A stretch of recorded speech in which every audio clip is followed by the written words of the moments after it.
Hi guys! For today's video ay samahan nyo naman kami pumunta sa Ocean Park Adventure. Ayan! Ito na pala guys ang part 5 ng bakasyon ni Ponpon dito sa Big City. At ito na din yung pinakahihintay niyang tour na pinangako namin sa kanya. Dahil nga itong si Ponpon ay nahihilig manood ng Finding Nemo at Finding Dory. Kaya naman ang sabi namin sa kanya kapag lumuwas ay pupunta kami ng Ocean Park para nga ma-meet niya na si Nemo at si Dory ng personal. Kaya nga guys, simula nung lumuwas kami, ilang gabi na ang topic nila ay si Finding Nemo at Dory. Kaya naman mas lalong na-excite itong bata-batutan na ito na pumunta dito sa Ocean Park. Medyo nag-worry kasi kami guys dahil medyo madilim nga sa loob ng Ocean Park ay baka matakot itong bata. Kaya halos ilang gabi din nga na pinapanood namin sa YouTube ang loob ng Ocean Park. Buti na lang at hindi nga siya natakot dahil na-excite din siya sa mga jellyfish. Dahil pag sinabi mong, hey little squishy, ay alam niya jellyfish ang mga iyon. So ayun na nga, pagdating namin dito sa Ocean Park ay dali-daling tumakbo papasok sa loob. Aba, hoy Ineng, ti-check pa ang ticket mo kung meron ka nga nito. So online na nga pala ako bumili guys para hindi na ako pumila kasi minsan mahaba ang pila. Minsan kasi guys sobrang haba ng pila dito lalo na kapag grupo-grupo yung mga pumupunta. Gaya ng pagpunta namin guys ay sobrang haba ng pila. Buti na lang talaga bumili ako sa online. Kaya sa mga nagbabalak na pumunta dito sa Ocean Park ay suggest na bumili na lang kayo ng ticket online. At heto na nga pagkapasok ni Ponpon dito sa loob ng Ocean Park ay hindi niya na talaga alam ang gagawin niya. Talagang tuwang-tuwa ang batang ito. Wala pa yan nakikitang mga isda at kung ano-ano pa ha. Talagang makikita sa mga ngiti ni Ponpon ang sobrang saya dahil nandyan na nga siya sa Ocean Park. At nagumpisa na nga kaming maglibot dito sa loob at tinuna namin itong Oceanarium. Pagpasok mo nga dito ay makikita mo itong iba't ibang mga mural paintings. Ang gaganda nga ng mga ito at meron pang mga nakasulat na kung ano-ano pero hindi ko na rin yung binasa. At pagkalabas mo nga dito ay makikita mo itong mga isda na naka-aquarium. Ang unang bubungad nga sa'yo dito ay itong malalaking isda, arapay mahatang tawag dito. At sumunod din nga makikita mo dito ay itong mga cyclids. Tama bang pagkakabasa ko? Kung mali guys, ay paki-comment naman kung anong tamang pagkakabasa dyan. At pagkatapos naman ay pumasok pa kami dito sa bandang looban. At dito naman ay dali-dali na naman itong si Ponpon na lumapit dito sa aquarium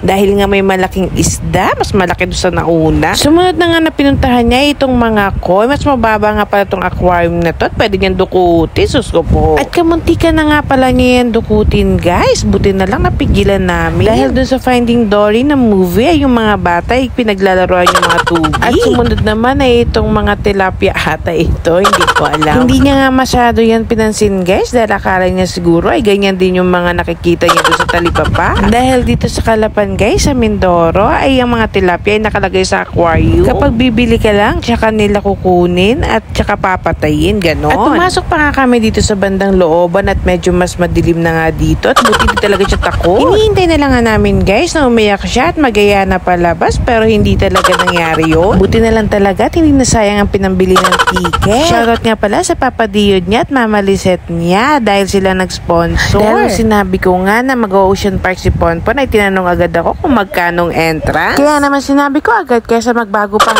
isip, diba? At dito nga sa part na ito ay nakakakita na si Ponpon na magagandang mga isda. Nakakita din siya dito ng mga starfish pero hindi niya masyadong bet. Hinahanap na nga namin dito si Nemo at si Dory pero hindi pa rin namin sila nakikita. At ayun na nga, nakita nga namin itong si Bloat. Parang medyo malapit-lapit na kami sa katotohanan. Tawa nga ng tawa dito si Ponpon dahil siguro naalala na naman niya yun doon sa Finding Nemo. At ayun na nga, nakakita na kami nitong maliliit na Dory. Ang tawag nga pala dito ay Blue Tang. Pero hindi niya masyado itong na-appreciate guys dahil siguro medyo maliit pa ang mga ito. Talagang ang gaganda nga ng mga aquarium dito guys, yung mga coral reefs ay mga nakaayos talaga. At may nakita din nga pala kami dito guys ng mga seahorse. And finally guys, nakita na namin itong si Nemo at maraming Nemo ha. Ang Nemo nga pala yung clownfish. Nung tinuro nga namin sa kanya itong mga clownfish ay sabay sigaw ng Nemo. Natabuhat pa nga itong si Ponpon sa kanyang tatay dahil gusto ata makipag lips to lips sa mga clownfish. At pagkatapos ay umupo siya dito, hindi ko nga alam kung pwede ba talaga umupo dyan dahil gusto niya magpa-picture. At pagkatapos naman ay pumunta na kami dito sa mas malaking aquarium. At nakita nga namin itong parang mga talakitok ba ito kung hindi ako nagkakamali. Abay sa isip-isip ko tuloy masarap itong pang sinigang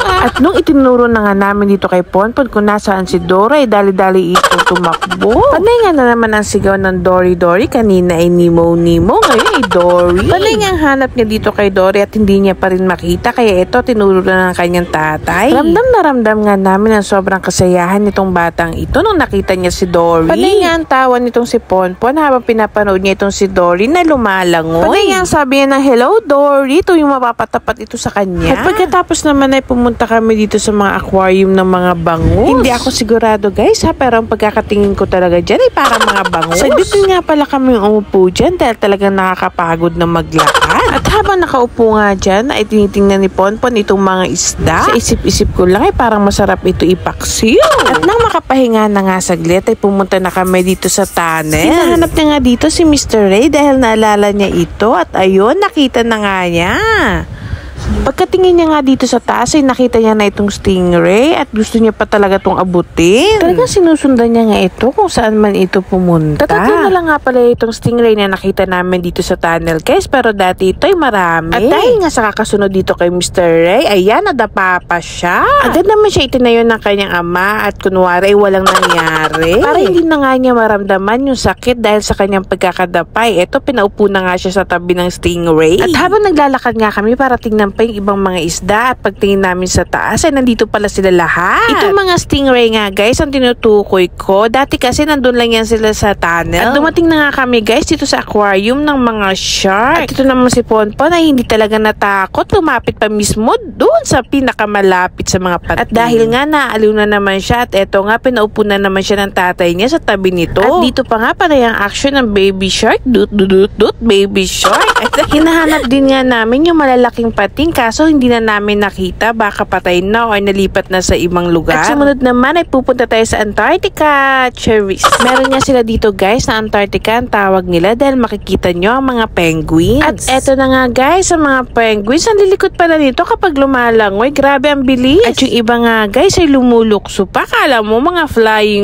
fish. Kung gusto mo ng close encounter guys ay pwede din. Pwede ka magpa-picture na malapit mismo sa kanila. Talagang ang kukulit ng mga penguins guys, paikot-ikot sila, pabalik-balik ng langoy. Talagang parang nagpapapansin sa iyo. At sumunod naman na pinuntahan namin guys ay itong Christmas Village, pero hindi kami nagtagal dito kasi hindi bet ni Ponpon. Matagal pa naman daw kasi ang Pasko, bakit pumasok na daw kami dyan? Ay syempre lumabas na kami. At paglabas nga namin guys ng Christmas Village ay pumunta kami dito sa parang store nila. Dito guys ay makakakita kayo ng iba't ibang merch ng Ocean Park. Kaya kung may mga dala kayong bata na kasing edad ni Ponpon ay handa nyo na ang pera nyo dahil siguradong mapapabili kayo. At ayan nga, mukhang nakita niya na ang kanyang hinahanap. Sus ko po, delikado ang ating mga bulsa. Talagang hindi nga ako nagkakamali at alam ko kung anong tinitingnan niya kanina. Itong stuffed toy ng Nemo.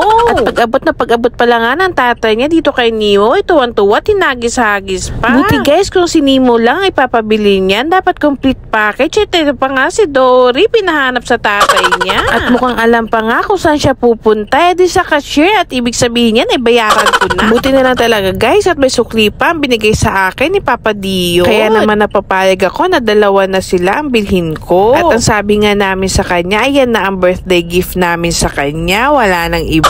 Wala naman siyang pakialam sa mga sinabi ko guys. Basta ang importante sa kanya ay nabili ko yung mga gusto niya. At heto pa nga guys, ang isa pa sa mga gusto niyang makita, itong mga jellyfish. Talagang mapapamangha ka nga guys dahil pagpasok mo pa lang ay makikita mo na itong mural painting na neon. At pagkalampas mo naman dito ay bubungad na sa iyo itong mga jellyfish na napakarami. At ang sumunod naman na attraction na pinuntahan namin ay itong mga reptiles. Una nga itong mga pagong. Gusto pa nga ata isama nito ni Ponpon itong si Dory dito sa mga pagong pero inagaw ng tatay niya at ayan hindi naman pumaya. Marami pa nga ibang reptiles dito guys at hindi ko na may isa-isa dahil yung iba naman ay hindi ko alam kung ano ang tawag. Nagulat nga ako guys dahil meron na pala silang ganitong pa-attraction dahil noong last na punta namin dyan ay wala pa ito. At dumako nga tayo dito sa last attraction ng Ocean Park, itong Sea Lion and Bird Show. Talaga nakakaaliw nga silang panoorin guys dahil pati matatanda ay willing-willy dito. At habang nanonood nga kami guys ay ito namang si Ponpon ay kumakain ng kanyang snack. Wari ko'y nagutom ng sobra. At tingnan mo naman ang kanyang mga kinakain ay hugis isda din. Ay aba, hindi ka naman prepared ano. At dito nga guys makikita nyo na nagpalipad sila nitong Philippine Eagle ba ito o lawin? Hindi ko alam kung ano to. Comment nyo nga guys kung ano ito kasi hindi ko narinig yung sinabi ng babae dahil medyo malayo. At habang lumilipad nga itong mga ibon na ito, ay meron din naman silang pinakawalan ng mga manok. Hindi ko alam kung native ba ito. Wala lang, parang napadaan lang sila. Yun lang yung part nila sa show. At nakita nyo rin nga guys na bumaba itong ibon na ito. kung ako kaya ang binabaan yan, ano kayang gagawin ko? Talagang nakaka-enjoy guys, panoorin sila habang lumilipad ito, may pinakawalan ulit silang mga kalapate. At sumunod naman guys ay lumabas na itong mga silayon, bali babae at lalaki nga pala yan guys. Talagang naghiyawan nga nung lumabas na itong dalawa, mapamatanda man ng mga bata. Lalo na nang kumaway-kaway na sila sa audience. Pati nga itong si Ponpon, panay na ang sabi ng silayon kasi napapanood din niya yan doon sa Finding Dory. At ayan na nga, nagsimula na magpakitang gilas itong dalawa at lumangoy-langoy na. Pagkatapos ay pumalakpak pa. At itong babae naman na si Lion, kunwari mahihain, pero maya-may nagpakilala na rin siya. Talagang kudo sa mga trainers nila kasi ang gagaling ng mga si Lion. At talagang may paikot-ikot pa ang mga ito. Sige, magpaikot-ikot kayo hanggang sa mahilo kayo. Joke. Pero well-trained talaga itong mga alaga nila kasi lahat ay very talented. Nakuha pa nga nila makipagsayawan kasama ang kanilang mga trainers. So paano guys, hanggang dito na lang ating video. Sana nag-enjoy kayo sa panonood. Please like and share kung nagustuhan nyo ang video na ito. And please follow us para updated kayo sa mga susunod pa naming video. Until our next video guys, salamat, bye, and God bless!